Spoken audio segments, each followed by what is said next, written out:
Pues gracias, Fernando. La verdad es que se van arrojando claves y vamos identificando retos para la implementación del espacio europeo de datos, en este caso para la implementación del pilar del uso primario, como la formación, se ha citado, la información, la necesidad de especialistas en ciencia de datos y un aspecto que ha salido importante y es el altruismo de datos, o sea, que nos acostumbremos a donar datos como ya se donan órganos, ¿no? Es una oportunidad todo ello para cambiar el sistema sanitario y hacer, bueno, pues que tener la posibilidad de que los datos sigan al paciente independientemente del centro, de la ciudad, del país, etcétera, ¿no? Pues muy bien, con esto vamos a dar paso a la segunda mesa. La segunda mesa, que lleva por título Espacio Europeo de Datos en Salud, el intercambio de datos como palanca para la investigación y la innovación. La mesa va a ser moderada por don Luis Martí Bonmatí, que es el director del área clínica de imagen médica en el Hospital Universitario y Politécnico de la FE de Valencia. Adelante, Luis. Don Carlos Alonso, director de división en la Dirección General del Dato de la Secretaría de Estado de Digitalización e Inteligencia Artificial del Ministerio de Transformación Digital y de la Función Pública. También, por favor, vaya subiendo. Pedro Espinosa, jefe de proyecto del Espacio de Datos de Salud del Servicio de Salud del Principado de Asturias, el proyecto Cuelebre. Y don Íñigo de Miguel, investigador de la Cátedra Genoma Humano de la Universidad del País Vasco, vocal de la Junta Directiva de la Asociación Española de Derecho Sanitario. Don Pablo Serrano, subdirector de Asistencia Sanitaria del Servicio Cántabro de Salud, y doña Raquel Lloti, comisionada del PERTE para la Salud de Vanguardia del Ministerio de Ciencia, Innovación y Universidades. Pues tienes la palabra, Luis. Nada, muchas gracias. Agradeceros, ¿no?, a la Fundación Roche el esfuerzo de transmitir, ¿no?, a todos nosotros la importancia y la relevancia que tiene la sanidad y la compartición, ¿no?, de datos. La verdad es que enhorabuena a la primera mesa, ¿no?, y a toda esa transparencia en cómo se está organizando, ¿no?, para que el dato acompañe al paciente vaya donde vaya y de alguna forma esté disponible para tomar decisiones clínicas. Y lo que nos íbamos a centrar en esta mesa, en este espacio nuestro, es en ese uso secundario, ¿no? Y el motivo principal probablemente tiene que ver con la medicina de precisión, la necesidad de basar cada vez, ¿no?, las mejoras en la asistencia, en los conocimientos previos y, por tanto, la obligación que tenemos de ir a esos conocimientos previos para extraer nuevas fuentes de información y ser cada vez más precisos, fiables y exactos, ¿no?, en lo que hacemos. Es una medicina que, como también hemos escuchado, pretende disminuir esas incertidumbres. Pero para desarrollarla, ¿no?, tenemos que investigar e innovar, no solo descubrir, sino también trasladar, ¿no?, esos nuevos modelos y esas nuevas evidencias a la práctica clínica. Bueno, pues eso implica que los datos de la asistencia primaria, ¿no?, del uso primario de los datos, estén organizados y completos, que sean de calidad, que sean trazables, que estén razonablemente normalizados y que sigan unos patrones que luego nos permitan, ¿no?, a los investigadores extraer, ¿no?, informaciones y modelos y validarlos, ¿no?, en otras poblaciones.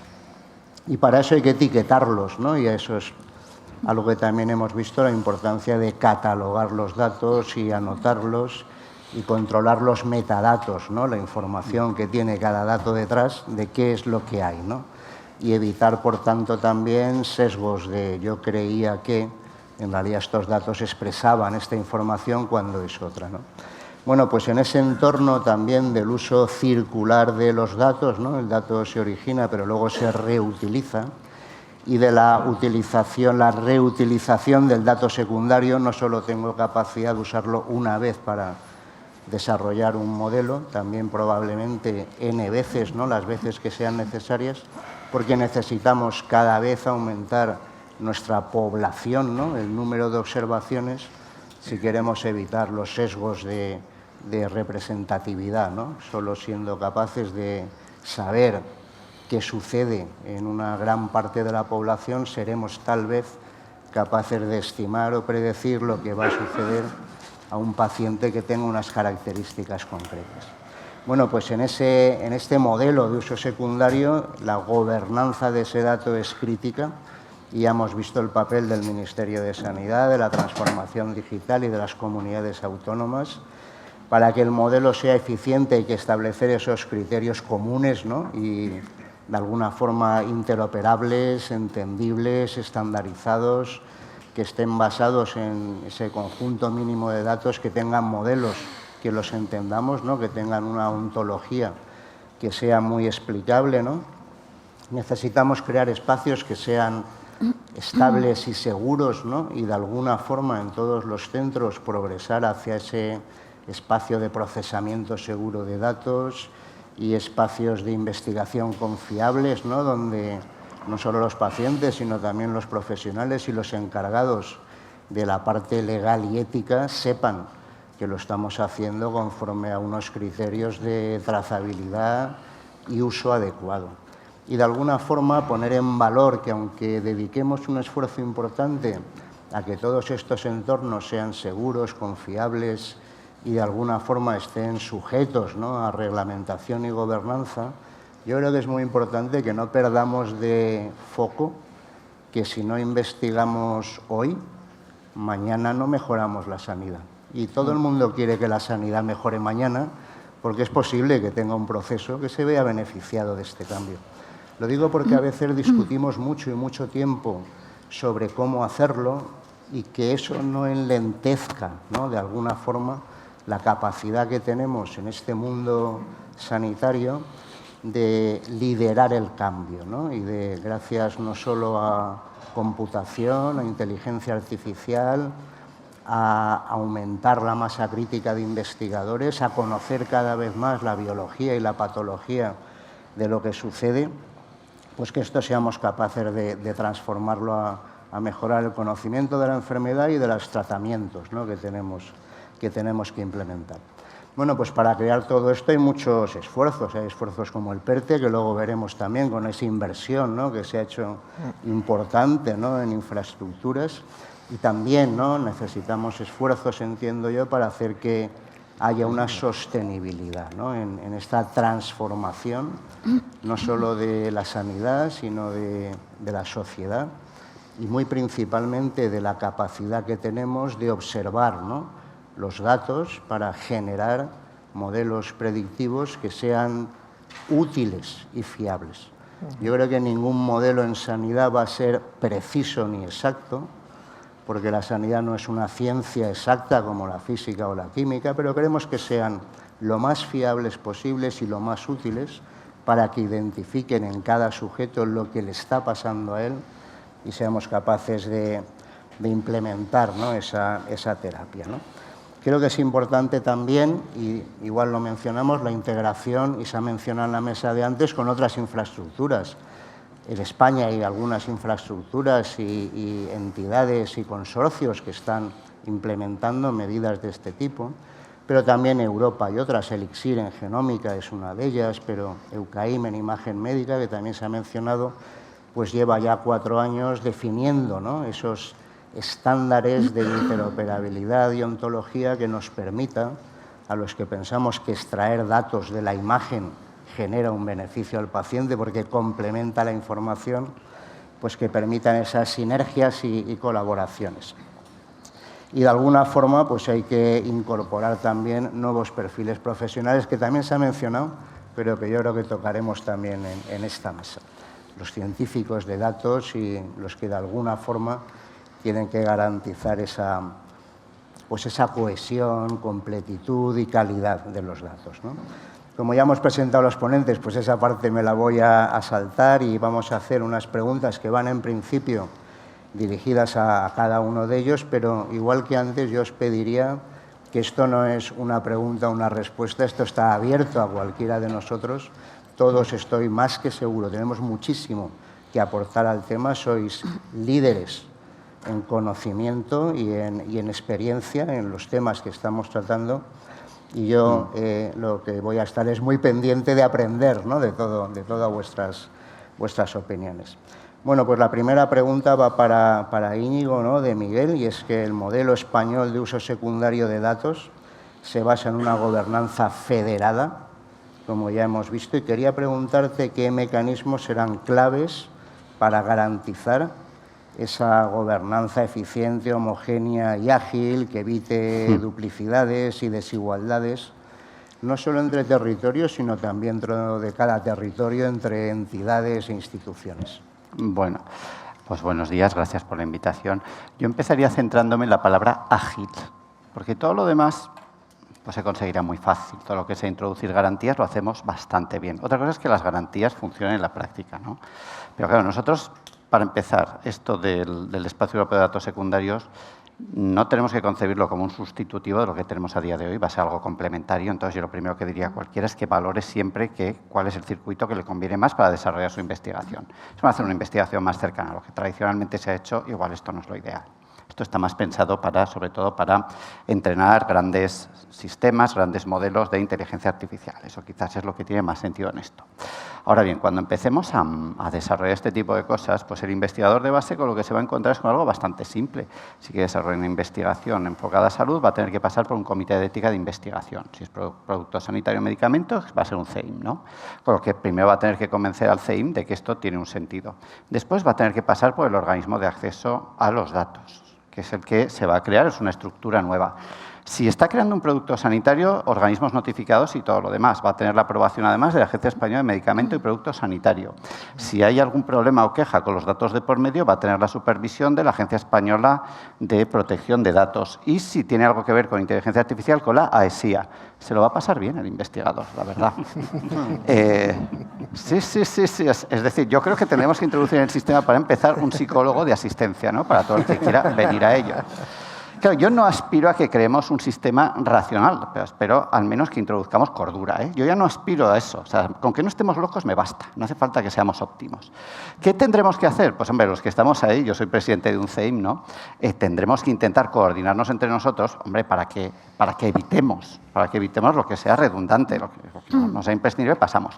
Sí es verdad que puede haber cosas en las que mejoremos, y me explico.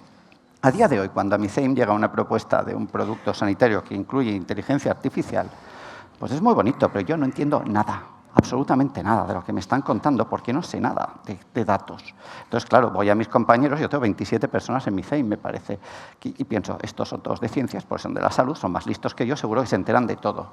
Pues les puedo asegurar que no es así, o sea, que están como yo o peor, francamente. ¿Qué es lo que acabamos haciendo todos? Pues tirando muchas veces de expertos externos que saben de esto y nos hacen informes. Esto no es la mejor forma de proceder, se lo puedo asegurar. Pero es porque se concibieron los comités de ética para otras cosas. Y por eso están conformados como están.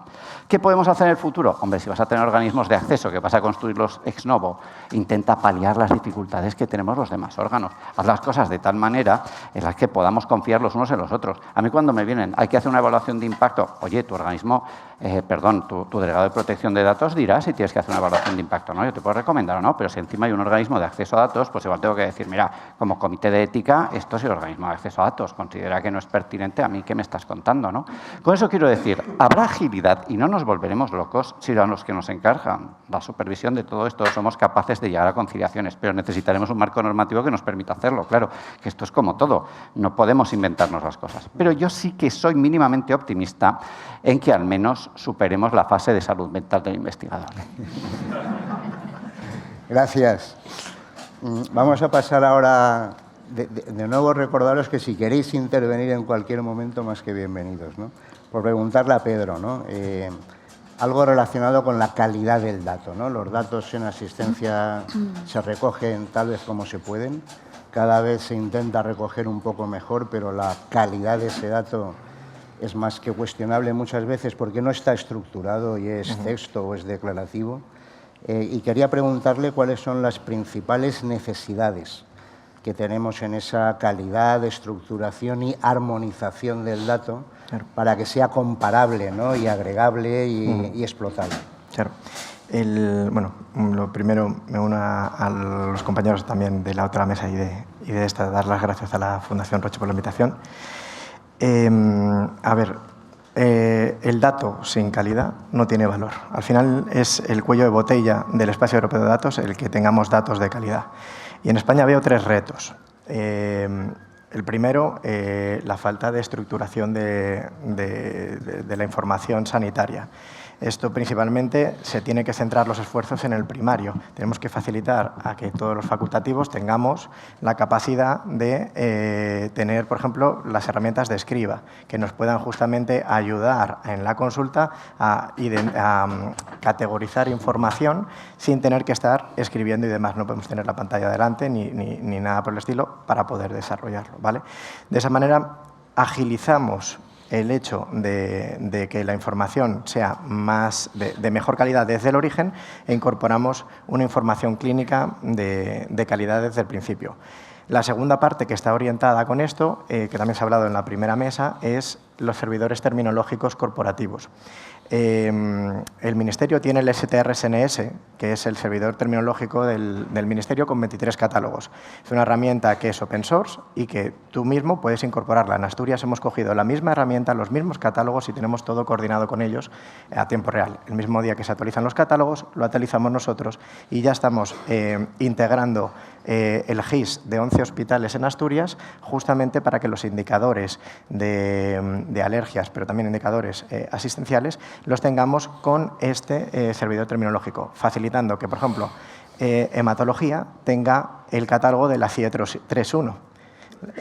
Pero, por ejemplo, si queremos tirar hacia nefro, pues poder cogerle el catálogo específico. ¿Que queremos en el campo de alergias e intolerancias coger un REFSET que hemos gestionado nosotros a partir de lo que tenemos nosotros, más el que aporta el Ministerio en SNOMED? Pero además, con la capacidad de tener para primaria otro conjunto de referencia que en vez de ir hacia AP2, que tiene 200, 300 términos, hay un catálogo hecho por el Ministerio que son 5.000 términos, que son SNOMED, mapeados hacia AP2. Por lo cual, facilitamos una calidad diagnóstica mucho mejor a todos nuestros especialistas, que es lo que tenemos que empezar a trabajar. Y por eso digo que está relacionado el segundo punto, el segundo reto, que era la heterogeneidad semántica. Tenemos, como antes habíais comentado, la misma departamental, el mismo sistema de información, que en el centro A, por ejemplo, por llamarlo NefroK, porque es del servicio de nefrología y se llama NefroK, este tiene el catálogo de SNOMED de hace 3 años con unas extensiones hechas ad hoc para ese servicio. Y en el Hospital B tiene NefroJ, que es otro programa de nefrología, que lo que tiene es la última versión. Por lo cual, en la misma comunidad autónoma, en la misma provincia, tienes 2 velocidades diferentes. Justamente los servidores terminológicos corporativos lo que tienen que hacer es: tú actualizas en un único punto, centralizas esa parte por parte del sistema público de salud, de la comunidad, y haces que todos se integren a este. Entonces todos consigues que vayan a la misma velocidad, mejoras la calidad del dato. Y luego, con respecto al secundario, es fundamental darle un contexto al dato. Los metadatos es fundamental incorporarlo en un catálogo que sea óptimo y oportuno. A día de hoy, el espacio europeo de datos está alineándose con el formato HealthyCap. El problema es que todos los espacios que hemos ido montando no teníamos ese formato y entonces tenemos el catálogo propio. Hay 2 opciones de trabajar a partir de ahora. Nos cargamos lo que tenemos y montamos uno nuevo con una aplicación, costoso, esfuerzo y demás, o hacemos un mapeo hacia el nuevo formato, que creo que es la estrategia que vamos a empezar a desarrollar todos. Y luego, esos serían como los retos, pero lo que tenemos que priorizar es el trabajar en un modelo de datos como MOP. Antes lo habéis comentado, el espacio europeo de datos se está alineando con ese modelo de datos. Es bastante rígido en el sentido de que nos apoya a que la investigación podamos trasladarla de una manera muy eficiente y muy rápida, pero tiene las extensiones que te da esa facilidad. En la comunidad autónoma tenemos una cantidad de complicaciones, pues sacas una extensión, le das el contexto con los metadatos en el formato oportuno y ya tienes unas extensiones oportunas para poder compartir la información y ser fundamental.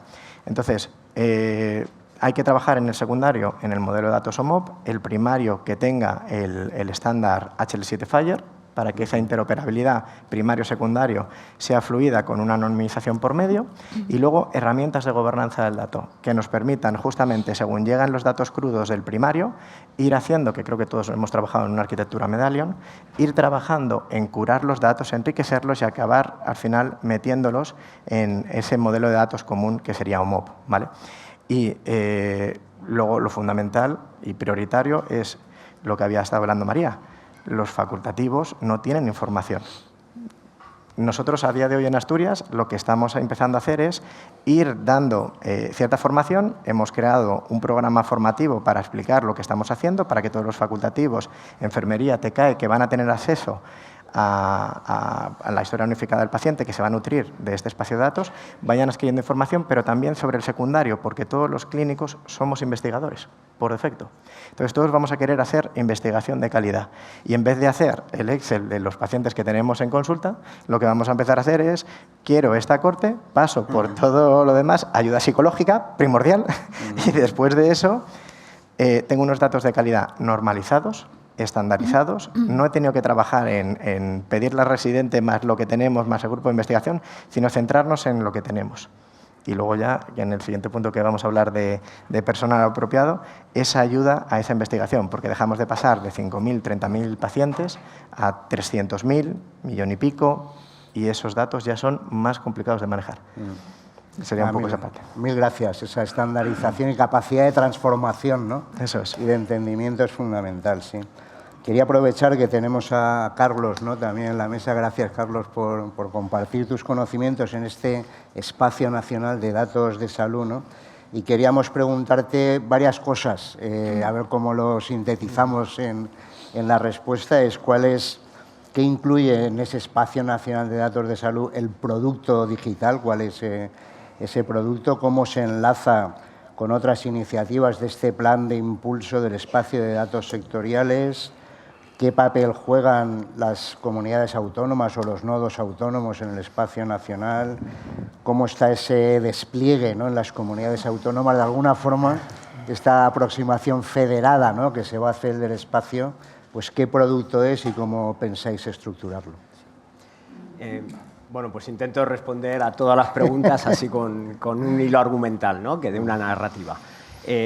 Bueno, yo soy de la Dirección General del Dato, Ministerio para la Transformación Digital y de la Función Pública, ¿no?, y bajo nuestro liderazgo, por supuesto con el Ministerio de Sanidad, con las comunidades autónomas, se ha desarrollado el Espacio Nacional de Datos de Salud. Este Espacio Nacional de Datos de Salud, al final, ha surgido de una confluencia de diferentes iniciativas. O sea, estamos hablando del Reglamento Europeo de Datos de Salud, pero ya en el año 2021 estábamos hablando de los fondos de recuperación del PRTR. Ahí había un componente 18, inversión 6, que quería generar un data lake sanitario, que se llamaba entonces. Este data lake sanitario, que ahora después veremos que muy oportunamente se le ha cambiado el nombre por Espacio Nacional de Datos de Salud. Y en la estrategia de salud digital del Ministerio de Sanidad también estaba el Sistema Nacional de Salud, también se hablaba de ese data lake sanitario como una vía para ello, ¿no? Este Espacio Nacional de Datos de Salud, como digo, nace del concepto de data lake sanitario, pero se embebe de alguna forma de este enfoque federado europeo. O sea, el objetivo no es en ningún caso centralizar la información, que es este concepto de data lake, sino hacer accesible esa información para ese uso secundario con fines de investigación. El investigador se acerca al Espacio Nacional de Datos de Salud, se acerca al organismo de acceso a datos, al Ministerio de Sanidad, a las diferentes comunidades autónomas, ve qué información está accesible, plantea el caso de uso, pasa por el psicólogo de cabecera, consigue que se le apruebe ese caso de uso y a continuación se disponibilizan esos datos. Para poner en marcha este Espacio Nacional de Datos de Salud, componente 18, inversión 6, teníamos una posibilidad de inversión de 70 millones de euros, al final van a ser alrededor de 60 millones de euros. De ese importe, un 40%, 28 millones de euros, fue a las distintas comunidades autónomas, reparto en base a un mínimo más su población, para adecuar sus sistemas a ser capaces de interconectar con un acoplamiento débil con este Espacio Nacional de Datos de Salud. El resto pues, ha sido adquisición de infraestructura y bueno, pues todo lo que es oficina técnica, personal para el desarrollo de casos de uso que ya se han desarrollado sobre esta plataforma. ¿Cuáles son los componentes claves de este Espacio Nacional de Datos de Salud? Uno ya se ha mencionado, que sería el catálogo. Ese catálogo que realmente no es un catálogo de datos, es un catálogo de los metadatos, de las descripciones de los datos. El estándar que parece que se impone es GLDKP, un estándar basado en lo que es la publicación de datos abiertos, que es el estándar de KTP, una tecnología totalmente madura, sencilla y que bueno, pues las diferentes herramientas de gobierno del dato tendrán que evolucionar, ya lo están haciendo muchas de ellas, a partir del metadatado que tenéis de los conjuntos de datos, ser capaces de generar este GLDKP. ¿Con qué idea? Yo al final voy a tener un conjunto, voy a tener unos catálogos igual en cada uno de las fundaciones, hospitales, que se federan, hacen la información accesible a los nodos autonómicos, que a su vez hacen la información accesible al Espacio Nacional de Datos de Salud, y el Espacio Nacional de Datos de Salud a su vez la hace accesible al espacio europeo. O sea, es una federación en cascada de los conjuntos de datos que están disponibles y todos con un mismo metadatado, con una misma nomenclatura. O sea, ese catálogo, pieza clave para describir la información. Y otra pieza clave son, que ya se han mencionado, los entornos de tratamiento seguro. Al final, yo voy a dar acceso al investigador, pero no le voy a dar acceso para que se baje los datos y haga la investigación, sino que le voy a dar acceso en un entorno controlado. Imaginaros como una burbuja, una cajita controlada, en el cual, para desarrollar un caso de uso que ha sido aprobado por el organismo de acceso a datos, yo le voy a dar unos recursos de cómputo, le voy a dar unas herramientas, le voy a dar unos datos y todo ello alrededor le voy a poner unas medidas de protección de seguridad, de tal forma que voy a evitar la exfiltración de datos, que se llama. Voy a evitar que salga la información. Solamente va a poder obtener los resultados, que puede ser un paper académico, puede ser un cuadro de mando descriptivo, puede ser un modelo entrenado, cuando el propio organismo de acceso a datos supervise que efectivamente han acabado los trabajos, no hay riesgo de exfiltración de datos personales y se pueden obtener esos resultados, ¿no? En el Espacio Nacional de Datos de Salud disponemos ya de una beta de ese catálogo que hemos generado con los casos de uso que se han desarrollado, disponemos de los entornos de tratamiento seguro y también, como he dicho antes, o sea, la infraestructura que se ha adquirido, que se ha invertido, es una infraestructura muy potente, una parte despliegue on-premise, otra parte despliegue en nube, y ahí lo que estamos disponibilizando para las diferentes comunidades autónomas, o queremos hacerlo también para proyectos, organismos de investigación, es lo que hemos llamado los espacios locales de datos de salud, que vienen a ser como unos tenants, por llamarlo de alguna forma, rodajitas verticales que ofrecemos para que un organismo pues, desarrolle allí pues, bueno, pues todos sus proyectos de datos como tales. La gobernanza que se ha hablado antes también de cómo van encajando esas diferentes piezas, pues las comunidades autónomas, la mayor parte de ellos está desarrollando lo que se ha denominado los nodos autonómicos, espacios de datos secundarios, que se integran en el Espacio Nacional de Datos de Salud con esa integración que consiste básicamente en hacer disponibles los catálogos y, si viene una petición que se aprueba de un determinado caso de uso, hacer disponibles los datos para ese caso de uso. Y con eso yo creo que más o menos he hecho una foto de... Hay mucha simetría en el despliegue autonómico, porque están todas las comunidades, ¿no? Entiendo yo, trabajando en ello. ¿Estáis viendo...? Hay diferentes niveles de madurez. O sea, algunas ya habían empezado. O sea, en la resolución de transferencia lo que había eran como 7 o 8 actividades bastante genéricas que se podían abordar dependiendo del nivel de madurez. O sea, algunas comunidades autónomas, aprovechando la disponibilidad de fondos más sus inversiones propias, su presupuesto propio, ha empezado a desarrollar su espacio de datos de uso secundario, su data lake en algunos casos, y otras pues ya lo tenían avanzado y lo que han hecho ha sido ir un paso más allá. Muchas gracias. Quería, claro, una preguntita, si no te importa, ya que estás en eso. Sí, fácil. Una cosa que a mí me interesa muchísimo es saber si en el futuro, habiendo tanto organismo de acceso a datos, tú imagínate que un investigador quiere acceder a datos que están en distintas comunidades autónomas. En principio, cada organismo de acceso a datos debería intervenir. ¿Va a haber algún compromiso de que si, imagínate, el organismo de acceso a datos de Euskadi dice que esto está bien y se puede ver, los demás lo den por bueno con la aprobación de Euskadi, o no lo tenemos resuelto todavía? Yo estaba... Resuelto yo creo que no está, pero eso ya sería a nivel de el organismo coordinador, el Ministerio de Sanidad, debe fijar unos criterios comunes, al igual que a nivel europeo también se tienen que fijar esos criterios comunes. O sea, creo que lo que no se puede dar es la circunstancia de, parece que concede los accesos de forma más fácil, voy por esta puerta en lugar de ir por la otra puerta, ¿no? O sea, debería haber unos criterios homogéneos para dar esos accesos. Quería preguntar ahora a Raquel dos aspectos que son muy importantes para todos nosotros. Uno es, quería saber tu opinión sobre el impacto, ¿no?, que tendrá todo este uso secundario y el espacio para datos de uso secundario en investigación y en innovación, en las dos partes, tanto para la parte académica, entre comillas, como para la parte empresarial, ¿no?, y los desarrollos. Y también, ligado con eso y con tu trabajo tan importante para todos nosotros, es cómo ves esa continuidad, ¿no?, en los despliegues, utilizaciones, financiación y sostenibilidad del sistema para estos dos aspectos, ¿no?, la investigación y la innovación. Muchas gracias, Luis. ¿Y la pregunta? No sé si se oye. No. Ahora sí. La pregunta en relación al impacto yo creo que es muy pertinente. Estamos aquí en la segunda mesa y hablando de uso secundario, y esto podemos correr el riesgo en que transmitamos a la ciudadanía en que es algo accesorio, y no lo es. Yo veo en la sala a muchos investigadores, a muchos clínicos que estáis completamente convencidos, como yo, que la ciencia y la innovación salva vidas. Y ahora tenemos también el reto de transmitir que la ciencia y la innovación que se genera a partir de los datos salva vidas. Y lo decías, Luis, al principio, no con el paciente que tienes delante en tiempo real, pero sí con el que vas a tener mañana. Y esto es tan importante como el uso primario. Y a veces yo veo en diferentes debates que se establece una dicotomía. Bueno, lo primero es lo del uso primario porque es la necesidad más urgente, y esto no es así. Necesitamos ponerlo en la misma categoría porque el impacto en salud es muy alto. En esto nos lo jugamos todo. Y el impacto, este es el más importante, en mejorar la atención de los pacientes, no solo generando ciencia, generando también innovación, y ahora iré sobre ello en lo que tiene que ver con la industrialización, pero también mejores políticas públicas. Estamos aprendiendo a partir de algunos de los casos de uso del Espacio Nacional de Datos de Salud en cuestiones que son retos enormes para el sistema sanitario, como las resistencias antimicrobianas.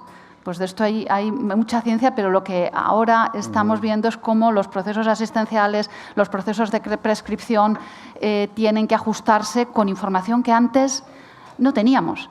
Y teníamos los datos, pero no teníamos la información. Por tanto, impacto sanitario a todos los niveles. En segundo lugar, impacto en la economía del dato, en generación de valor.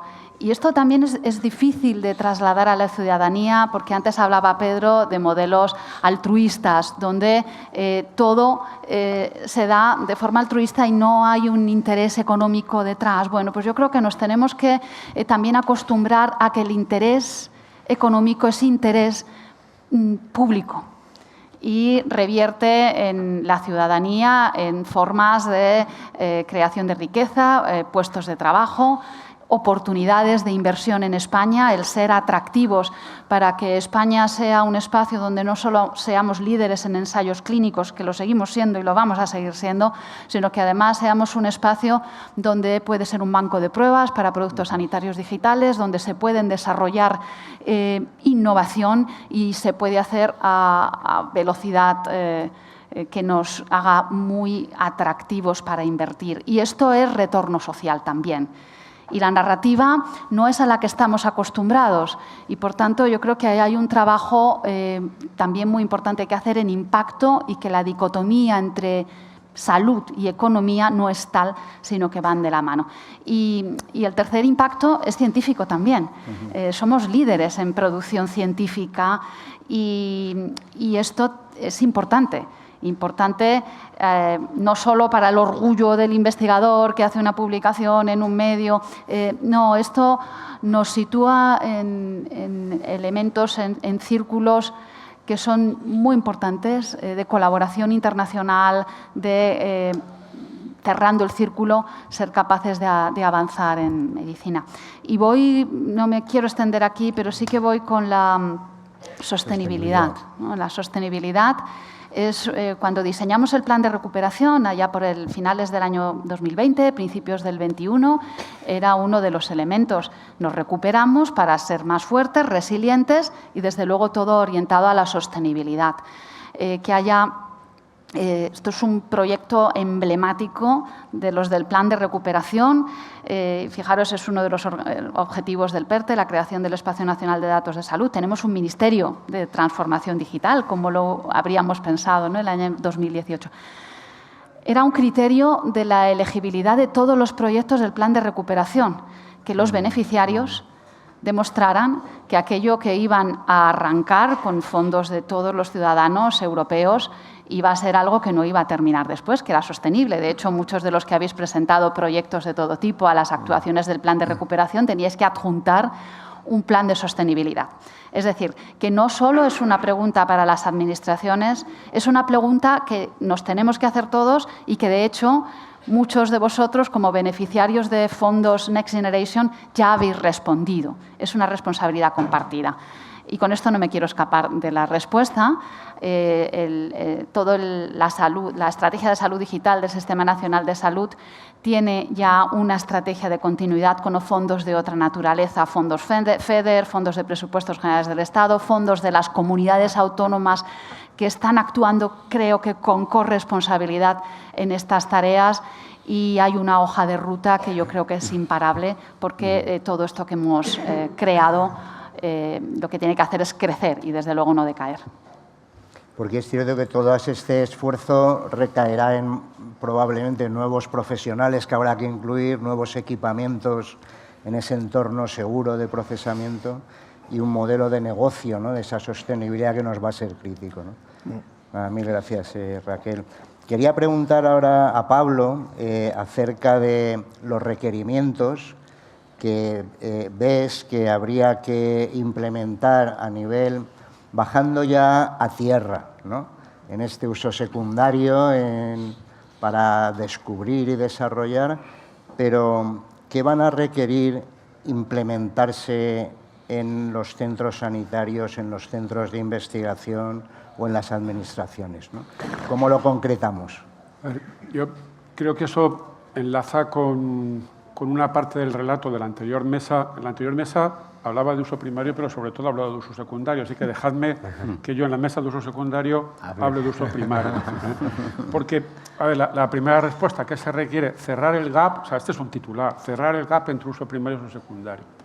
¿Y en qué consiste? O sea, porque es un titular, pero pues básicamente consiste, creo que se puede entender que si yo en el registro consigo que la información, que el registro sea procesable como para compartir con otro sistema una alergia, un diagnóstico o un plan asistencial, eso va a servir para el uso secundario. Y si no, no lo creo. O sea, y eso es una prueba de algodón que antes se hacía en la mesa, aún no hemos superado. Lo dejo ahí como eso es lo que en términos... O sea, yo tendría que ser capaz de demostrar que la alergia que sale en una comunidad se incorpora y se introduce en mi sistema como se lo hubiera registrado, no que aparece en un visor. Y esta es la prueba que todavía tenemos pendiente. Es un gran salto el que ha dado el reglamento haciendo todo un capítulo del uso primario. Es un salto mínimo, necesario, pero probablemente no suficiente. Tendríamos que pedir, se decía también a la acreditación, a la certificación de los proveedores de historia clínica más, porque la interoperabilidad definida como mensajería es necesaria, pero probablemente no suficiente. Pero la respuesta y me centro en los proyectos de la estrategia digital y del PERTE, va muy en ese sentido. Y como no, perdonadme que lo traiga porque creo que no se ha mencionado. Son vitales antes de llegar al espacio de datos el proyecto del PADP y SIGENES. O sea, el PADP porque es una estrategia de atención individual que cubre 3 pilares y evaluación y resultados de salud imprescindibles. Y probablemente es un relato muy completo en la estrategia a nivel mundial. Nadie ha armonizado, nadie ha unificado los 3 pilares.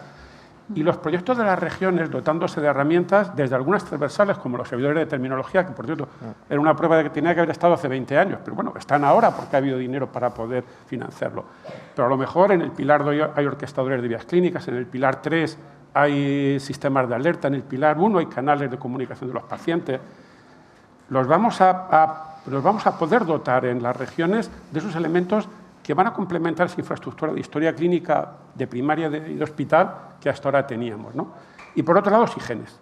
Por otro lado, el impulso que va a dar a la información de genotipo, habernos dotado todas las regiones con unos criterios normalizados de una información genómica. Esto vamos a decir que la metáfora estas que estamos usando en la mesa, nos hemos comprado el coche, lo tenemos en el garaje, estamos saliendo a conducir en la puerta, pero es que aún nos queda aprender a circular por la ciudad. Y eso es lo que nos queda a partir. Hoy, junio, todos vamos a demostrar que nos han dado la lección, nos han dado la llave, el coche, lo hemos arrancado, sabemos conducir, pero nos falta saber qué vamos a hacer con el coche y cómo vamos a conducir. Ese círculo de uso primario es el que nos va a permitir, y con esto concluyo, en términos prácticos, que lo que podamos dotar al espacio de datos tenga otra escala. Y destacaría que hay algunos proyectos en el espacio de datos en España que han ido un poco más de los requisitos de etiquetado, ¿no? Porque es necesario tener terminología, es necesario tener mensajería, pero es necesario que la persistencia de los datos que quedan no estén en manos de modelos propietarios que además se van a certificar por autocertificación, sino que obedezcan a un estándar abierto. Y hay varios proyectos que trabajan en los espacios de datos, y en el uso primario también, pero también en el espacio de datos, sobre esos estándares ISO, que son, los menciono porque no han estado en la conversación, esos estándares ISO que ya ponen un nivel de exigencia mayor y que deberíamos ser los que tenemos en base, porque OMOT es necesario, pero no suficiente, y FHIR es necesario, pero no suficiente. Y por último, se habla mucho de las utilidades, pero la principal y la que tenemos que poner el foco es la mejora del propio sistema. Y el principal proveedor de datos, o sea, si lo usamos con el banco, el depositante, pero también el prestamista es el propio sistema, el Servicio Regional de Salud en nuestro caso. Y los casos de uso destinados a la atención basada en valor o la mejora de la calidad asistencial siguen siendo el núcleo para que el propio sistema obtenga la evidencia de que merece la pena registrar datos de calidad para tener al final el sistema sanitario que aprende, que decía Juan Fernando, es poderle entregar al clínico que quiere innovar en la mejora de su práctica clínica información y cerrar el círculo de mejora continua. Es importante, entiendo, que tanto en esa parte primaria, ¿no?, como en la parte de investigación y también de innovación, todos estemos en el esfuerzo de plantear las arquitecturas que vamos a necesitar y las implementaciones que hay que hacer, más todavía en tiempos donde la computación sube de precio después de estas guerras, ¿no? Quería dar importancia a algo que has mencionado, que es romper esa brecha entre uso primario y uso secundario, porque hasta no hace poco muchos hospitales no querían investigar y muchos centros de investigación estaban separados de los hospitales, pero lo que demuestra este espacio es que estamos en el mismo barco y que de alguna forma tenemos que remar, ¿no?, en la misma dirección. Antes de abrir, ¿no?, el turno a nuestros compañeros, quería a todos vosotros, ¿no?, si tenéis alguna puntualización sobre dos aspectos que me gustaría resaltar en común, y uno es para la gente joven, que tal vez sea muy importante saber las nuevas profesiones del futuro. Si hemos mencionado que vamos a necesitar otras profesiones, ¿cuáles pensáis que van a ser? Para que la gente, cuando tenga que buscar carrera, vaya orientándose hacia ellas. En abierto. Yo les diría que aprendan a manejar muy bien las inteligencias artificiales. Eso seguro que les va a funcionar. Todo lo demás dependerá de cómo funcione lo primero, pero yo creo que lo primero les va a funcionar muy bien. De hecho ya hay carreras en esto, ¿no? Y en la parte de ciencia de datos, estructuración de datos, calidad del dato... Yo sí es verdad que no lo orientaba como única formación, porque una cosa que por lo menos, bajo mi experiencia, yo soy facultativo especialista de análisis clínicos y científico de datos. Pero una cosa que sí que he visto a lo largo desde el 16, que llevo trabajando en Big Data y demás, es que los científicos de datos están totalmente absortos de la clínica y los clínicos estamos absortos de la ciencia de datos normalmente. Tocamos algunas cosas, pero no hay un perfil intermedio. Entonces sí que iría a lo complicado de estudiar de joven, que te va a dar mucha más carrera, sería medicina, sería farmacia, serían especialidades sanitarias, pero luego uno de los másteres de formación, que todos al final vamos haciendo másteres y nos vamos formando, iría hacia la ciencia de datos y al aprendizaje de la programación de inteligencia artificial, porque eso te va a dar un perfil mucho más robusto, te va a permitir entender al equipo o a dirigir al equipo que va a acabar picando código, pero tú también a trasladar la información clínica y trasladar un poco qué es las necesidades que tú tienes. Entonces, a partir de la necesidad que tenemos clínicamente en el hospital, tienes los datos de calidad con el espacio de datos, puedes dirigir un equipo que vaya pegando código, pero vas cubriendo las necesidades y te vas anticipando. Entonces, la investigación va a tener mucho más impacto en la... A mí me gustaría poner sobre la mesa que hay un perfil que, cuando a esa pregunta es pertinente, que no es el científico de datos ni es el asistencial. En la literatura y nosotros en los proyectos le llamamos, es el ingeniero de datos. O sea, no... Sí, también. A ver, no, o sea, el científico de datos suele estar en una torre de marfil y suele quejar de que le llegan los datos con mala calidad y su implicación en cerrar el círculo, es cerrar el gap. El asistencial es que tiene que saber de lo que hace. Los perfiles de ingeniero de datos es el que está dedicado a ser capaz de trabajar indistintamente en el uso primario y secundario porque responde tecnológicamente a conocimientos de ambos. Hay varios perfiles en la Universidad Española y en los másteres que lo cubren, pero me gusta distinguir que no es un científico, que es un ingeniero que proporciona herramientas eficaces para que luego otros los trabajen. Y el arquitecto de datos, junto con él. Bueno, ya hemos dado muchas... Ponemos el ingeniero arquitecto que no está en la Torre de Marfil, que está en la arena ayudando a resolver a los clínicos el uso primario y secundario. Y probablemente en las administraciones públicas sea más valioso el arquitecto ingeniero de datos que el científico de datos. Porque la investigación yo creo que se puede, y en muchos casos se debe hacer desde fuera. Yo, por completar, diría que no es incompatible. Igual que hay clínicos que además desarrollan una tarea investigadora, puede haber ingenieros o arquitectos de datos que hagan una labor, diría, asistencial, es decir, en la arena, pero que además puedan colaborar en proyectos de investigación o liderarlos, ¿no? Y esto en las categorías estatutarias que reconocen o reconocerán la compartición de las funciones a la asistencia y a la investigación es algo que podríamos mantener un poco ahí en la cabeza, que no sea solo algo para facultativos, sino también para otras profesiones sanitarias. Una última consideración que quisiera escuchar vuestra opinión sobre este espacio de datos, tanto para uso primario y secundario. ¿Hay alguna capacidad del propio espacio de favorecer los desarrollos innovadores propios?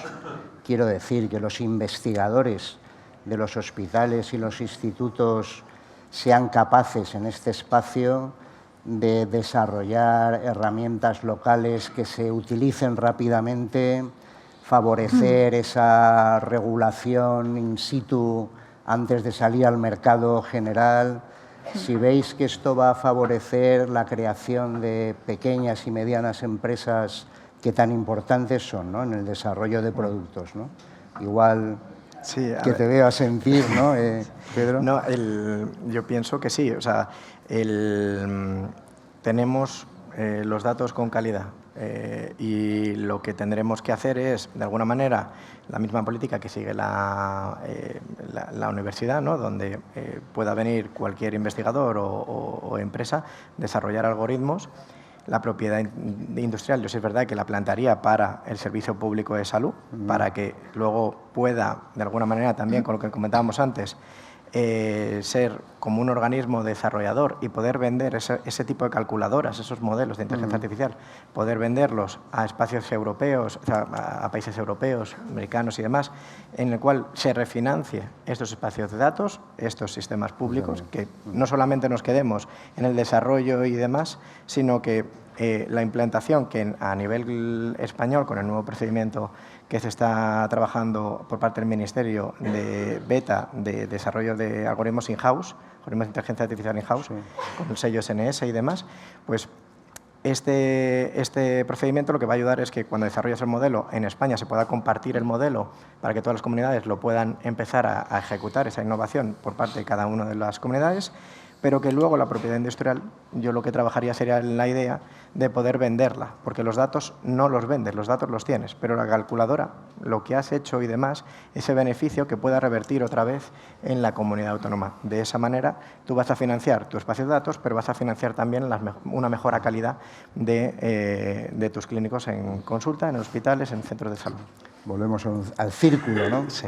Una cosa muy breve. A mí me gustaría añadir que parece que todos los proyectos del espacio de datos van dirigidos a grandes clientes que nos miran desde fuera. Y yo creo que lo que debemos enfocar ahora en este primer círculo es al cliente interno, vamos a llamarlo así. Es decir, aquel que dentro del sistema público de salud esté en la asistencia, en la generación de conocimiento, en la salud pública, tengo la primera obligación de proporcionarle datos probablemente mucho más sencillos, mucho menos complejos de contrastar o armonizar, pero va a ser el más implicado en una entrada rigurosa de datos y mi primer cliente. Sin duda. ¿Hay alguna pregunta entre el público? Varias manos veo, o sea, que fenomenal. Igual si os presentáis, por favor, cuando hacéis la pregunta, si la acortáis un poco en el tiempo mejor, que vamos ajustados. Y las respuestas también las procuramos concretar, ¿no? Y concisar, hacerlas concisas. Buenas tardes. En primer lugar, agradecer las intervenciones, creo que son muy pertinentes, muy interesantes. Mi nombre es Miquel Recuero, yo trabajo como experto legal en Impact Data. También estoy trabajando en Genome of Europe, que es la infraestructura para el uso transfronterizo de datos genómicos a nivel europeo. Me interesa muchísimas preguntas. Lo primero, un brevísimo alegato. Se ha hablado de profesiones del futuro en relación con espacios de datos. No se mencionan a los expertos legales. Tenemos que tener en cuenta que estamos hablando de reglamentos, RGPD, Reglamento del Espacio de Datos de Salud. Son reglamentos y, por tanto, tienen que interpretarse. Nos pegamos, pseudonimización, anonimización, son términos legales que se interpretan, que ahora mismo hay una batalla incluso jurisprudencial sobre qué significa. Entonces, ahí el alegato. Y siendo muy rápido, me interesa muchísimo saber cómo aterriza este tema de la infraestructura transfronteriza en lo que se refiere a las infraestructuras preexistentes. Y ya lo ha dicho Íñigo, esto no viene a quitarse de en medio ya lo que existía, las infraestructuras, los consorcios, lo que estamos desarrollando. Y, por ejemplo, desde Impact Data creo que es algo que nos preguntamos constantemente y es cómo podemos integrar lo que ya tenemos, toda la gobernanza que hemos ido desarrollando, que en muchos casos se ha desarrollado de abajo arriba, con este desarrollo ahora que parece que viene de arriba abajo, con un reglamento, con una estrategia que viene desde las distintas secretarías de Estado. ¿Cómo nos podemos integrar nosotros en este espacio de datos? ¿Vamos a ser participantes autorizados? ¿Vamos a ser tenedores de datos fiables? ¿Qué figura va a ser la que nos permita integrarnos de alguna manera para aprovechar el trabajo que ya hemos realizado y el conocimiento que ya tenemos? Bueno, el reglamento entra en vigor en marzo de 2029. Hasta entonces habrá que ir haciendo ese encaje jurídico que estás comentando, pero bueno, en vuestro caso probablemente sería esos tenedores fiables de datos, ¿no? O sea, que es capaz de hacer todos los pasos para conceder el acceso y falta el visto bueno final, ¿no? de ese organismo de acceso a datos tal y como pone el reglamento europeo. Pero todo ese encaje probablemente sea objeto también de la Ley de Salud Digital y su desarrollo, ¿no? Yo diría lo que es aplicable a Impact Data, que es un programa que incluye y conecta en red a múltiples instituciones, puede ser aplicable también a otros proyectos de investigación o a otras plataformas financiadas, en este caso por el Instituto de Salud Carlos III o por otras entidades financiadoras. Pero aquí los tenedores de los datos serán entidades, entiendo que con personalidad jurídica, ¿no? Y que tendrán que, en virtud de los datos que han recopilado y las obligaciones que tienen, tener esa interacción con las autoridades correspondientes. Y yo creo que esto sí está contemplado en toda la estructura de gobernanza. Cómo puedes, como tenedor de datos, ejercer tus obligaciones y también tus derechos, y cómo puedes, por otra parte, acceder a los datos integrados, ¿no? Entonces, yo no creo que sean cosas incompatibles, sino que confluyen y que se han creado en momentos de forma simultánea, ¿no? Han crecido de forma paralela. Gracias. Había otra... Sí. De las exposiciones ha sido fantástica. Yo soy Julián Cerviño, soy el responsable de datos e inteligencia artificial en NT Data para el sector salud. Y mi pregunta va relativa a los temas de infraestructura, que se comentaron un poco los temas de capacidades. La iniciativa de la Comisión Europea de reforzar la red Euro-HPC pues, con factorías de IA, de las cuales en España hemos tenido la suerte de tener dos, una el BSC y otra recientemente específica en el ámbito de la salud en Santiago, en Galicia.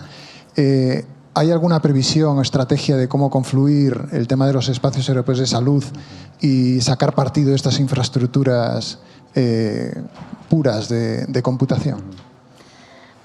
Pues ahí, Carlos... ahí nosotros estuvimos o llevamos un mes hablando con la gente del FESGA en Galicia, que es quien tiene ahora mismo la plataforma de supercomputación, más va a desarrollar la IA Factory. Un poco la idea sería... a pesar de que la infraestructura que nosotros hemos adquirido es una infraestructura muy potente, válida para muchos casos de uso, va a haber casos de uso que por sus propias características se beneficien de esa potencia que existe. De tal forma que sería ser capaces de aprovechar esos recursos de cómputo que darían estas gigafactorías de IA. Ahí habría que crear espacios temporales de datos, ¿no? Porque el dato tiene que ir a la factoría. Sí. Digamos que esas mismas ideas que he dicho antes de esos entornos de tratamiento seguro, de alguna forma hay que materializarlos también en estas infraestructuras HPC. Yo, si me permitís, yo creo que es un ejemplo excelente. Yo estuve con Lois la semana pasada y, claro, tiene financiado un espacio de datos del plan de impulso a los espacios de datos, muy centrado en One Health, pero además tiene financiación para la factoría de IA. Es decir, son proyectos que a través de fuentes de financiación, ambas del plan de recuperación, han confluido precisamente con esa idea de que esto se pueda usar teniendo un demostrador de espacios de datos, pero además la capacidad de cómputo, ¿no? Y bueno, yo creo que hay planes también de cómo ofrecerlo a todo el ecosistema porque las capacidades son muy altas. Y luego, en este caso son factorías de IA, pero ya tenemos ahí el proyecto de la gigafactoría, que se anunció la semana pasada, la inversión de casi 720 millones de euros públicos para tener en España una gigafactoría que está llamada también a tener un papel en el ámbito de la salud. Porque hay otra parte que no hemos comentado, que es dentro del plan de impulso de espacios de datos sectoriales, más allá del Espacio Nacional de Datos de Salud, se han financiado 50 proyectos en el sector salud por un importe de 50 millones de euros. Y ahora el objetivo también es que todos esos proyectos, todos esos espacios de datos, digamos pequeñitos, por llamarlo de alguna forma, sean capaces de confluir, de integrarse y a su vez hablar con sus nodos autonómicos o con el Espacio Nacional de Datos de Salud, ¿no? Sí. Tenemos una última pregunta, sí. Digo última por tiempo, y por dar continuidad. Hola, no sé si me he colado, pero bueno, ya voy a levantar un poco la mano antes. Me han pasado el micrófono y aprovecho. Antes de nada, dar las gracias a la mesa por traer la palabra innovación, que creo que es un trabajo que tenemos pendiente y es muy necesario para llegar a ese impacto que ha comentado Raquel. No nos podemos quedar en papeles. Yo creo que siempre hay que hacer esa transferencia y, bueno, yo apuesto por ella. Y, bueno, mi nombre es Eva Ferrero, soy cofundadora de una startup, Luperca Médica, que trabajamos con gemelos digitales para llevar a cabo esa salud de medicina personalizada. Entonces, bueno, también mencionar a Íñigo por esta parte de salud mental, porque es una locura absoluta. Pero mi respuesta en concreto iba a Carlos, y la respuesta es que has dicho que el Espacio Nacional de Salud, has hablado de investigadores. Entiendo que también tendremos opción las empresas, ¿no?, a plantearos los casos de uso, si son aprobados, poder trabajar con esos datos. Digamos, ahí estaría el horizonte temporal. 2029, reglamento europeo, claramente. Con anterioridad al 2029, yo creo que hay que dar cabida. Y hay que dar cabida un poco en la línea de lo que comentaba antes Raquel, o sea, de ese perder el miedo a aprovechar los datos y que tenga consecuencias económicas y ser capaces de generar o de incentivar la presentación de casos de uso no directamente ya vinculados a investigación en el sector público, sino dar cabida, porque el propio reglamento lo prevé, que habla de investigación e innovación en salud, ¿no? Entonces, pues hay que trabajar esa gobernanza de esos casos de uso que no se han generado dentro del Sistema Nacional de Salud. ¿A partir del 29? Si no se lleva... A partir del 29 seguro, ¿no? Pero antes esperemos. Si no, antes. Muchas gracias. Sí, la última silla, y si puede ser breve, os lo agradezco.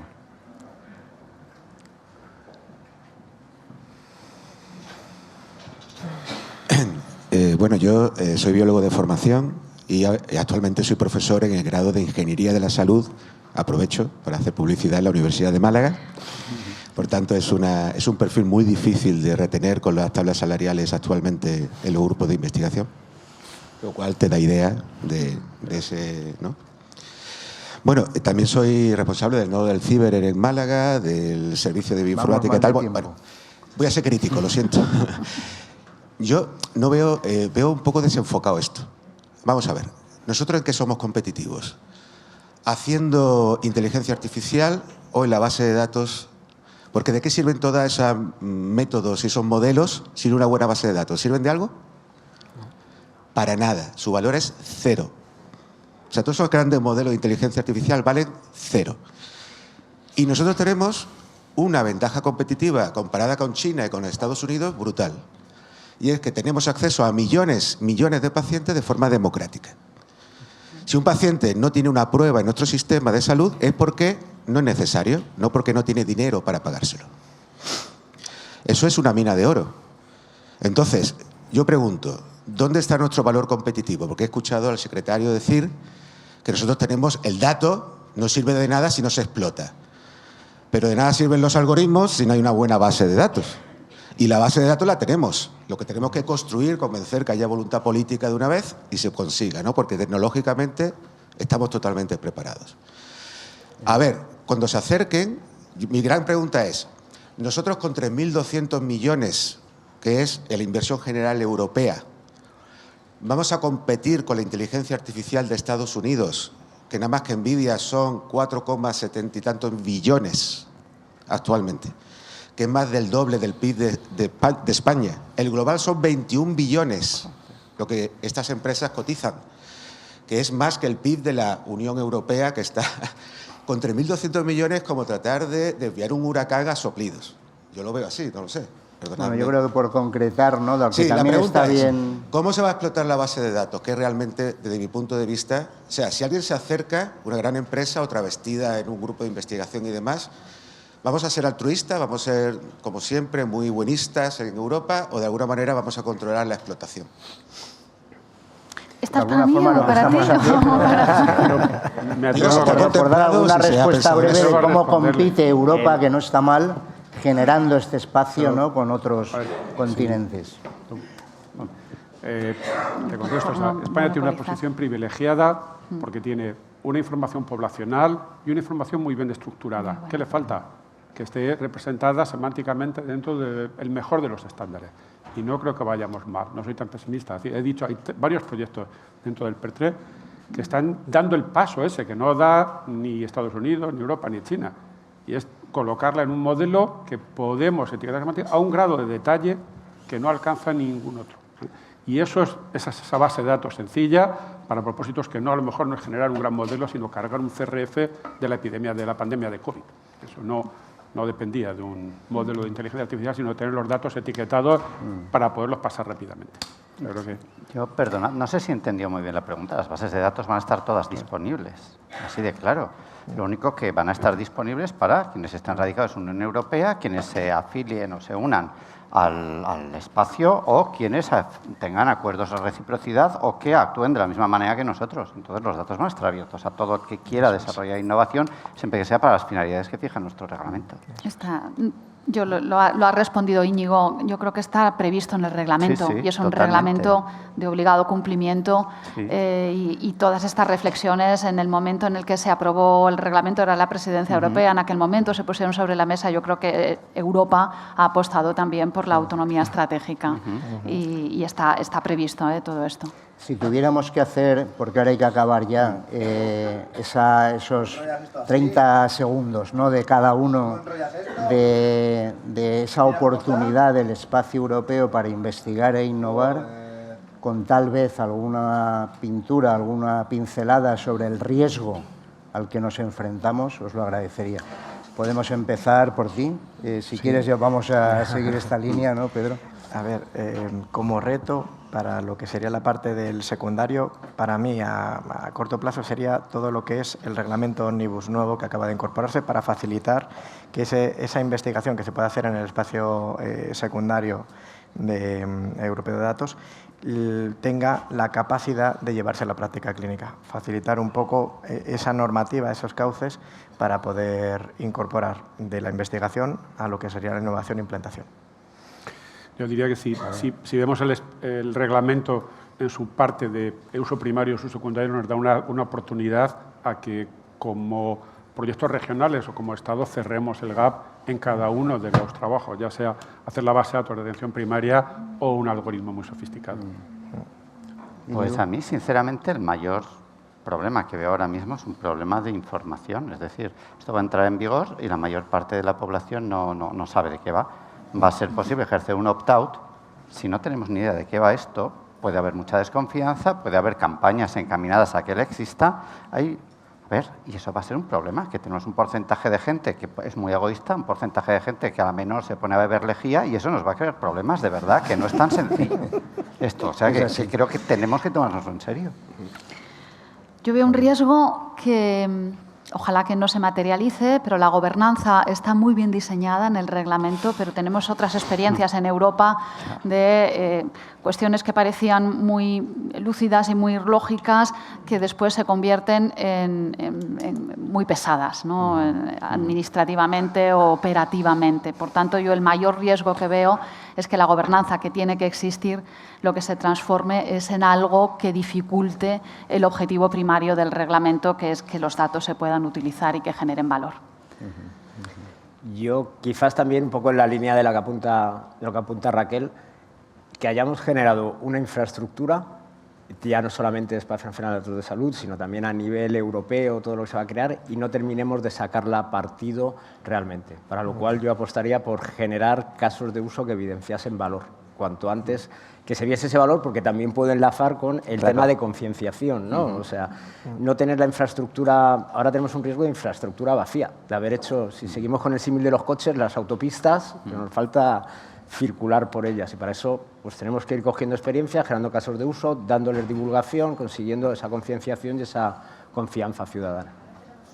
Bueno, pues con esto agradecer otra vez a la Fundación Roche que nos haya traído, ¿no?, a discutir algo y que esto se transmita, ¿no?, a la sociedad con estos documentos, porque es muy, muy importante. Gracias. Gracias.